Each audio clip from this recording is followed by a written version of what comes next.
Class সেভেনের physical সায়েন্সে আমরা পড়ছিলাম পরিবেশ গঠনে পদার্থের ভূমিকা নিয়ে। আজকের আমরা দেখব আমরা কি কি ধরনের পদার্থ আমাদের দৈনন্দিন জীবনে ব্যবহার করি। দেখো, পদার্থগুলোকে তাদের উৎস বা তাদের কোথা থেকে উৎপন্ন হচ্ছে, কোথা থেকে আমরা তাদের পাচ্ছি, এই সোর্সের ওপর ভিত্তি করে কয়েকটা ভাগে ভাগ করা হয়েছে। প্রথমত দেখতে পাওয়া যায় যে সমস্ত দ্রব্যকে আমরা প্রকৃতি থেকে সরাসরি ইউজ করতে পারছি, অর্থাৎ তারা প্রকৃতিতে উৎপন্ন হচ্ছে, যেগুলো জীব দেহ মানে প্রাণী ও উদ্ভিদ দেহ থেকে আমরা পাচ্ছি, সেইগুলোকে আমরা সরাসরি ব্যবহার করছি। যেমন যেমন প্রথম ছবিটা দেখো, কার্পাস থেকে আমরা তুলো পাচ্ছি, সেই তুলোকে আমরা ব্যবহার করি। তারপরের ছবিটা রয়েছে শিমুল থেকেও আমরা কিন্তু তুলো পাই, সেই তুলোকে আমরা বিভিন্ন কাজে লাগাই। তুলো থেকে আমরা সুতো তৈরি করি। তারপরে গাছের যে ছালের ভেতর আঠা থাকে, গঁদের আঠা, সেটাকেই আমরা ইউজ করি। তারপরে সর্ষের দানাগুলোর মধ্যে যে তেল থাকে, সেই সর্ষের তেল, এরকম অজস্র জিনিস আছে। বা নারকেলের ভেতরেও যে তেলটা থাকে, অনেক সময় আমরা সেটাকে একদম সরাসরি ব্যবহার করে থাকি। অনেক রান্নায়, অনেক কিছুতে আমরা নারকেলের তেলও কিন্তু একদম সরাসরি ওই তেলটাকেই ব্যবহার করে থাকি। তো এইগুলো কি হচ্ছে, প্রকৃতি থেকে আমরা যেগুলোকে পাচ্ছি সেগুলোকে আমরা একদম ডিরেক্টলি সেই অবস্থাতে ব্যবহার করছি। তাই এরা হলো প্রাকৃতিক উপাদান, প্রাকৃতিক পদার্থ। আরও অনেক কিছু আছে, আমরা পরপর দেখব। তারপরে ধরো, আগেকার দিনে কেন, এখনও অনেকে নিমের দাঁতন ব্যবহার করেন, অর্থাৎ দাঁত এবং মাড়ি সুস্থ রাখার জন্য আমরা টুথপেস্টের বদলে নিমের দাঁতন, সেটা কি, নিমের দাঁতনটা কি, নিম গাছের ছোট কচি ডাল, সেটা ভেঙে নিয়ে সেইটাকেই দাঁতে মানে চিবিয়ে নিয়ে সেই রসটা দাঁতে বা মাড়িতে লাগলে সেটা আর কি দাঁত বা মাড়ির পক্ষে ভালো। সেগুলো নিয়ে আমি আবার পরে আলোচনা করব, পরপর অনেক কিছু ভাগ আছে এই চ্যাপ্টারটার মধ্যে। তো এই রকমই যে সমস্ত পদার্থগুলো জীবদেহ থেকে, আমরা যে কোনো জীবদেহ থেকে বা সেরকমভাবে বলতে গেলে প্রকৃতি থেকে আমরা সরাসরি নিয়ে ইউজ করতে পারি, সেগুলোকে আমরা বলবো প্রাকৃতিক পদার্থ। এগুলো হচ্ছে কতগুলো প্রাকৃতিক পদার্থের উদাহরণ। তোমরা ভাবনা চিন্তা করে আরও অনেকগুলো নিজেদের মাথা থেকে বার করবে যে তোমরা দৈনন্দিন জীবনে আর কি কি প্রাকৃতিক পদার্থ ব্যবহার করো বা ব্যবহার করা যেতে পারে। এইবারে এই সমস্ত যে প্রকৃতি থেকে যে উৎপন্ন হয় পদার্থ, সেগুলোকে সবসময় অ্যাজ ইট ইজ আমরা কিন্তু ব্যবহার করতে পারি না। যেমন অবস্থায় পাই সেরকমভাবেই আমরা কিন্তু ব্যবহার করতে পারি না। যেমন আমি নারকেল তেলের উদাহরণ দেওয়ার সময় বললাম যে অনেক সময় আমরা একদম নারকেল থেকে যে তেলটা পাই সেই তেলটাকেই ব্যবহার করি অনেক ক্ষেত্রে, কিন্তু সব ক্ষেত্রে তো নয়। আমরা যেটা হেয়ার অয়েল হিসেবে ব্যবহার করি, যে কোকোনাট অয়েল, সেটা মোটেই একদম যেটা নারকেল থেকে পাওয়া যায় সেই তেলটাই নয়, কিন্তু সেটাকে আমাদের কি করতে হয়, প্রসেসিং করতে হয়, প্রক্রিয়াকরণ করতে হয়। মানে সেটাকে আমাদের ব্যবহারযোগ্য করে তোলার জন্য ওই প্রাকৃতিক পদার্থটাকে প্রক্রিয়াকরণ করে সেটাকে প্রক্রিয়াজাত পদার্থ হিসেবে ব্যবহার করানো হয়। তাহলে যে সমস্ত প্রাকৃতিক পদার্থগুলোকে আমরা ডিরেক্টলি ইউজ করতে পারি না, যাদের প্রক্রিয়াকরণ করে তাদের আমাদের ব্যবহারযোগ্য করে তোলা হয়, তাদেরই আমরা বলবো প্রক্রিয়াজাত পদার্থ। যেমন নারকেল থেকে নারকেলের তেল তৈরি হচ্ছে।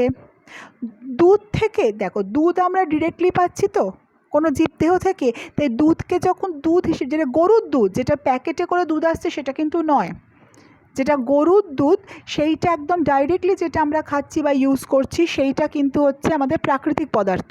কিন্তু দুধ থেকে যখন ঘি তৈরি হচ্ছে, দুধ থেকে ঘিটাও কিন্তু আমরা একদম মানে জাস্ট দুধকে স্টার করে তার মধ্যে যে ফ্যাট পোর্শনটা থাকে সেটাকে আমরা আলাদা করে বের করে নিই, তা সুতরাং ঘিটা কিন্তু সেরকমভাবে দেখতে গেলে প্রক্রিয়াজাত পদার্থ নয়, ওটা কিন্তু সেরকমভাবে দেখতে গেলে প্রাকৃতিক পদার্থ, আমি যদি যুক্তি দিয়ে সেটাকে বলি। আবার মাখন যখন তৈরি হচ্ছে কিংবা চিজ তৈরি হচ্ছে, এই সমস্ত জিনিসগুলো কিন্তু সেখান থেকে প্রক্রিয়াজাত পদার্থ, প্রাকৃতিক পদার্থকে আমরা আমাদের ব্যবহারের যোগ্য করে তুলছি।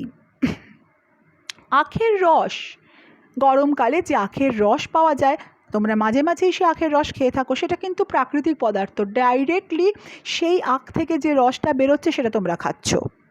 কিন্তু সে আখের রস থেকে যখন চিনি প্রস্তুত করা হচ্ছে, যখন গুড় প্রস্তুত করা হচ্ছে, আখের গুড়, সেটা কিন্তু আবার প্রক্রিয়াজাত পদার্থ। তারপরে ধরা যাক কাগজ কি দিয়ে তৈরি হয়, আমরা জানি ঘাস থেকে তৈরি হয়, অর্থাৎ প্রাকৃতিক পদার্থ। সেই প্রাকৃতিক পদার্থটাকে আমরা প্রসেসড করে আমরা কাগজে রূপান্তরিত করলাম। এই যে তোমরা যে উড পেন্সিল ইউজ করো, পেন্সিলের গাটা থাকে কাঠের তৈরি। কাঠ মানে কি? কাঠ হচ্ছে জীবদেহ থেকে প্রাপ্ত জিনিস, গাছের দেহ থেকে প্রাপ্ত জিনিস, তার মানে ওটা কিন্তু সরাসরি প্রাকৃতিক পদার্থ। গাছ থেকে একদম কাঠ নিয়ে আমরা পেন্সিলটা তৈরি করছি, এটা কিন্তু প্রাকৃতিক পদার্থ। কিন্তু কাগজ, সেটা ঘাসকে আমরা বিভিন্ন মেশিনের সাহায্যে প্রক্রিয়াকরণ করার ফল হচ্ছে কাগজ, যে তার মানে কাগজটা জীবদেহ থেকে পাওয়া গেলেও সেটা হচ্ছে একটা প্রক্রিয়াজাত পদার্থ।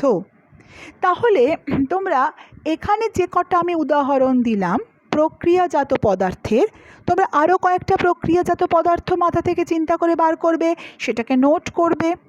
কোন কোন প্রাকৃতিক পদার্থ এবং কোন কোন প্রক্রিয়াজাত পদার্থ আমরা দৈনন্দিন জীবনে ব্যবহার করছি বা ব্যবহার করা যায়, এরকম একটা নিজেরা লিস্ট তৈরি করবে। তাহলেই নিজেরা পরিষ্কারভাবে ধারণা পাবে যে কোনগুলোকে আমরা সরাসরি ব্যবহার করতে পারি এবং কোনগুলোকে পারি না। এইবারে দেখা গেল যে সমস্ত পদার্থ আমরা প্রকৃতি থেকে সরাসরি নিয়ে ব্যবহার করছি বা সেগুলোকে আমরা প্রক্রিয়াকরণের মাধ্যমে ব্যবহার করছি, সেই পদার্থগুলো কম টেকসই হয়, অর্থাৎ বেশি দিন চলে না, তাড়াতাড়ি সেগুলো ক্ষয়ে যায়, নষ্ট হয়ে যায়, বেশি দিন কিন্তু সেগুলো চলে না। তার ফলে কি হয়েছে, তারা আস্তে আস্তে কার্যকারিতা হারাচ্ছে, তারা ব্যবহার কমে যাচ্ছে। এইবারে তাহলে মানুষ কী করছে, কিন্তু সেগুলো তো আমাদের দৈনন্দিন জীবনের প্রয়োজনীয় জিনিস, সুতরাং সেগুলোকে একেবারে বাদ দিলে তো চলবে না।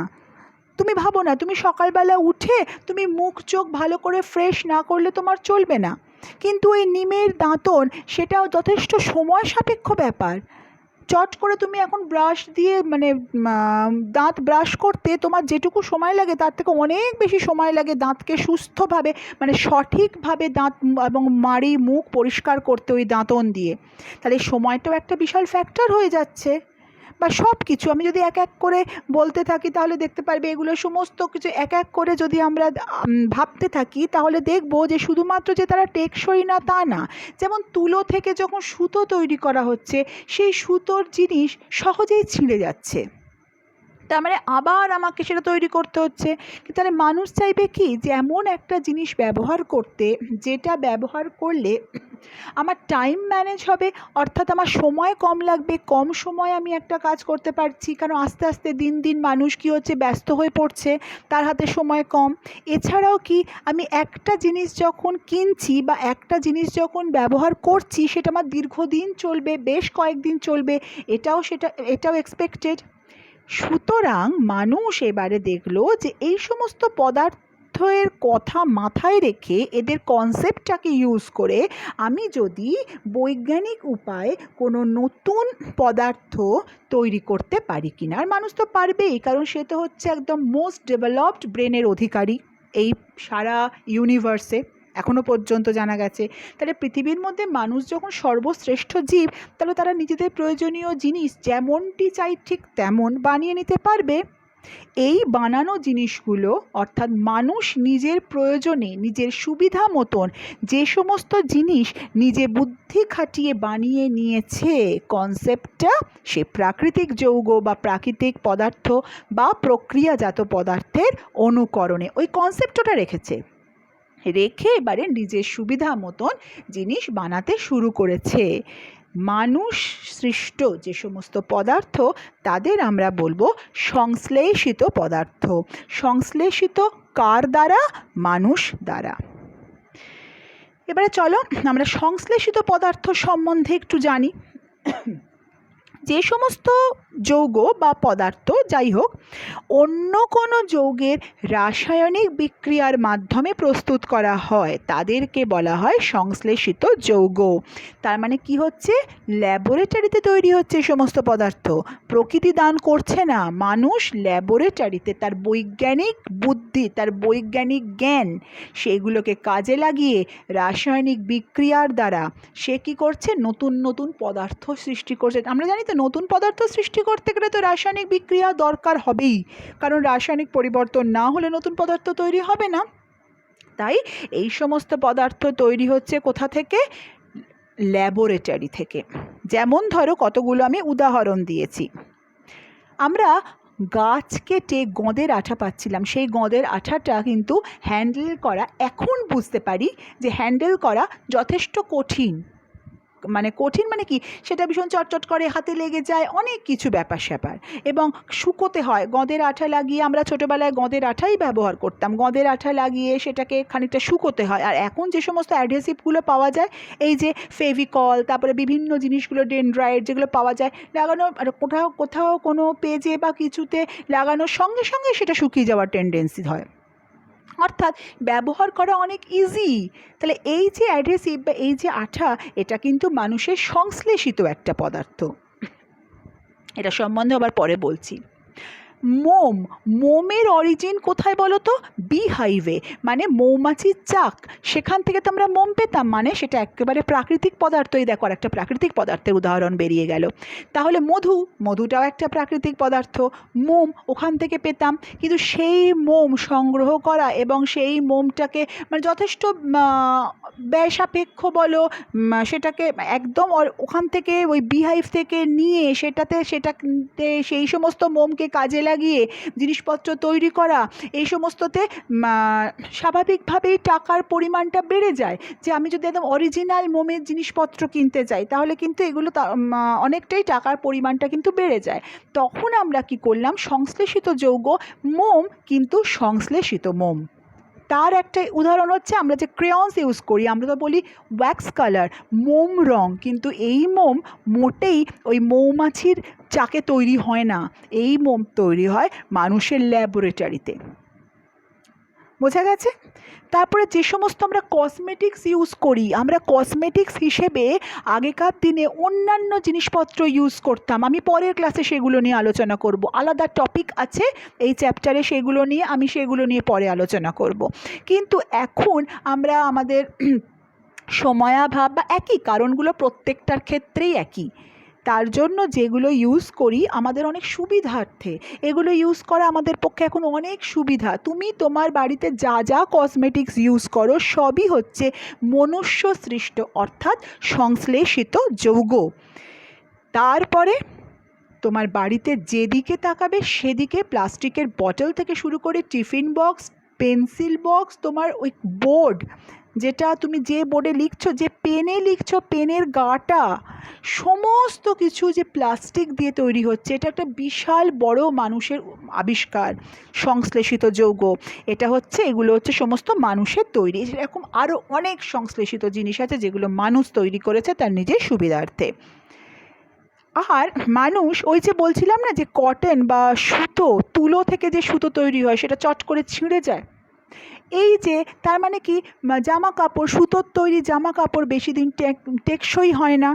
তাহলে তার বিকল্প হিসেবে মানুষ সংশ্লেষিত তন্তু বানালো, সেই তন্তুগুলোর আবার নিয়ে জামা কাপড় বা যে বিভিন্ন ক্লোদিং সমস্ত কিছু করার জন্য সেই সমস্ত সংশ্লেষিত তন্তুগুলো ইউজ হয়। যেমন পলিয়েস্টার এক ধরনের সংশ্লেষিত পদার্থ, টেরিলিন এক ধরনের সংশ্লেষিত পদার্থ, সংশ্লেষিত তন্তু এগুলো, রেয়ন, নাইলন, নাইলনের সমস্ত দেখো, দেখলেই ছবিটা দেখলেই বুঝতে পারবে, নাইলনের দড়ি আমরা বাড়িতে ভীষণ ইউজ করি, মশারির দড়ি নাইলন দিয়ে তৈরি হয়। রেয়ন তো এখন আমাদের ফ্যাব্রিকে ভীষণভাবে চলে এসে গেছে, বিভিন্ন জামা কাপড় সমস্ত রেয়নের তৈরি হচ্ছে, এগুলো সমস্ত মানুষের সৃষ্ট তন্তু থেকে।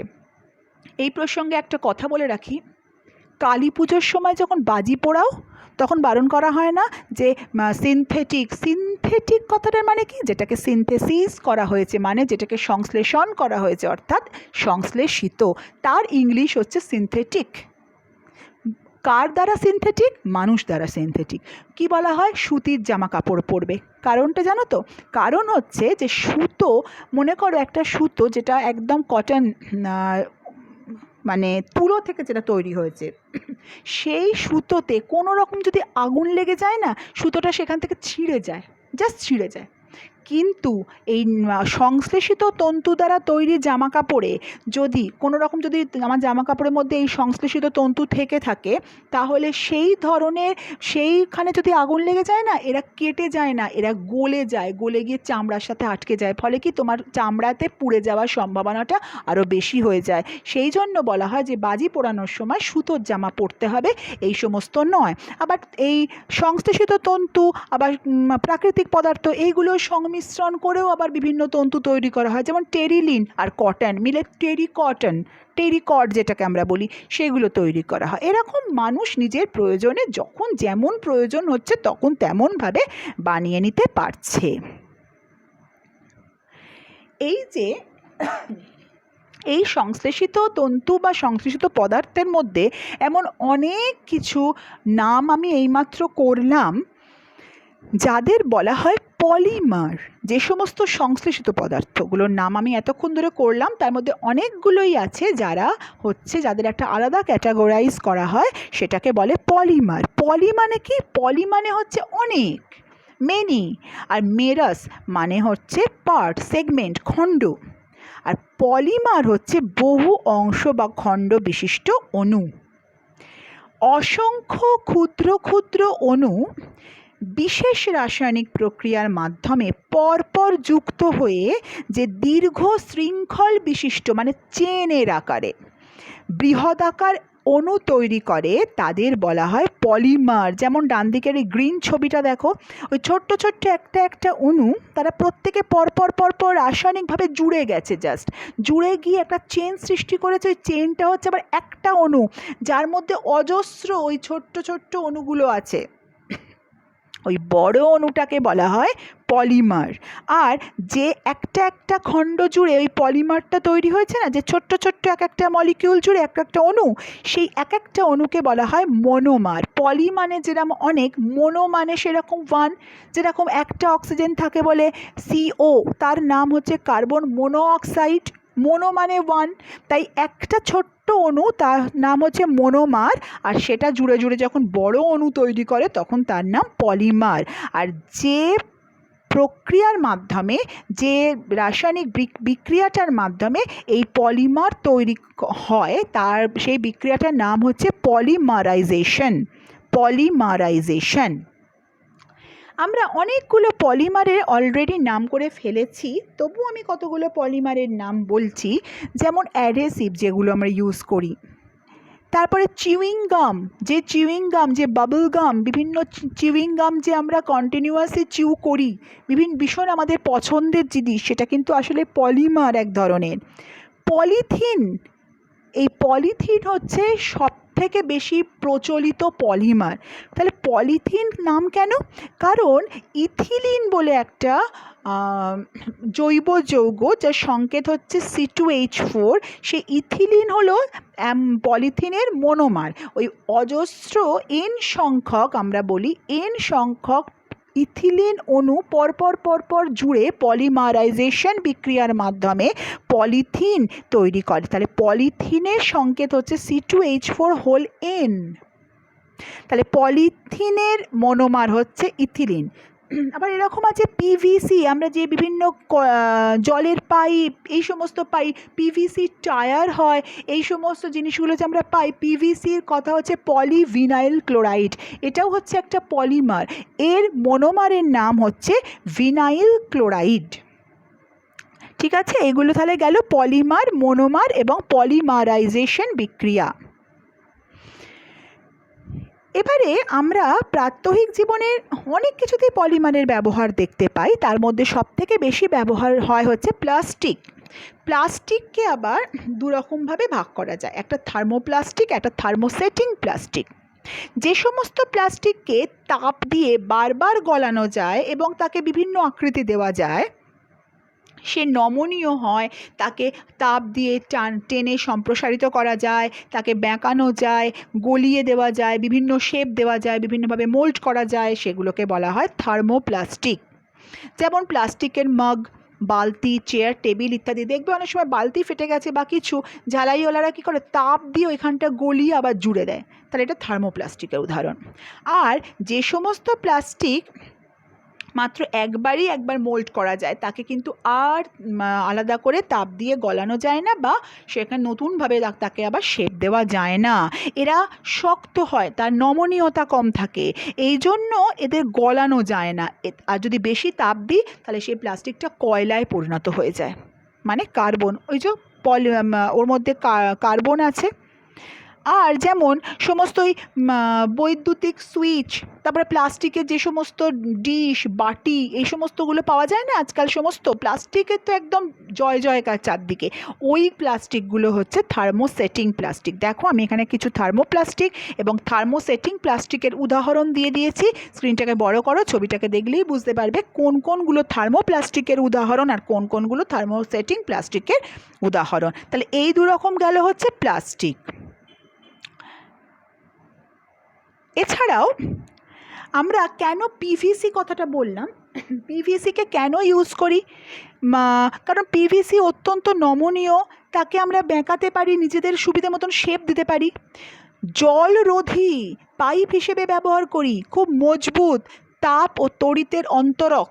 এই যে বিভিন্ন ওয়্যারিং হয়, ওয়্যারিংয়ের চারধারে যে একটা প্লাস্টিকের আবরণ দেওয়া থাকে, চারদিকে একটা কী বলবো কভারিং দেওয়া থাকে, সেইটা হচ্ছে পিভিসির তৈরি হয়। আর পেট প্লাস্টিক আমাদের কিন্তু ভীষণভাবে মানে বহুল প্রচলিত আমাদের দৈনন্দিন জীবনে। পেট যেগুলো দেখবে জলের বোতলের গায়ে লেখা থাকে পেট, PET, পেট, ও বিভিন্ন নাম হয়, বিভিন্ন কোম্পানির নাম হয় ওই পেট দিয়ে। সুতরাং এটা হচ্ছে এই পেট প্লাস্টিক দীর্ঘস্থায়ী, অনেক দিন চলে এবং অনেক মজবুতও হয়, জলরোধীও হয়, সেই জন্যই এর বহুল প্রচলন চালু হয়েছে। তাহলে এই গেল আজকের টপিক। এইগুলো আজকের আমরা শিখলাম, সংশ্লেষিত পদার্থ, প্রাকৃতিক পদার্থ এবং পলিমার, থার্মোপ্লাস্টিক, থার্মোসেটিং প্লাস্টিক। এবারে কয়েকটা প্রশ্ন আছে, সেগুলো তোমরা নিজেরা প্রশ্নগুলো তৈরি করবে, উত্তরগুলো তৈরি করবে। প্রাকৃতিক পদার্থ কাকে বলে, উদাহরণ দাও। একটা উদাহরণ দিলেই চলবে। সংশ্লেষিত পদার্থ কাকে বলে, উদাহরণ দাও। সংশ্লেষিত পদার্থ তৈরির প্রয়োজনীয়তা কী, তারপরে সংজ্ঞা লেখো। Polymer, monomer, polymerisation. আর একটা প্রশ্ন, থার্মোপ্লাস্টিক ও থার্মোসেটিং প্লাস্টিকের পার্থক্য লেখো। একটা করে এক্সাম্পল দিয়ে পার্থক্য লিখবে। তাহলে এই গেল আজকের ক্লাস। আজকের ক্লাস এখানেই শেষ হলো। বাকি আরও প্রচুর টপিকস আছে এই চ্যাপ্টারটার মধ্যে, সেগুলো আমরা পরে আলোচনা করব।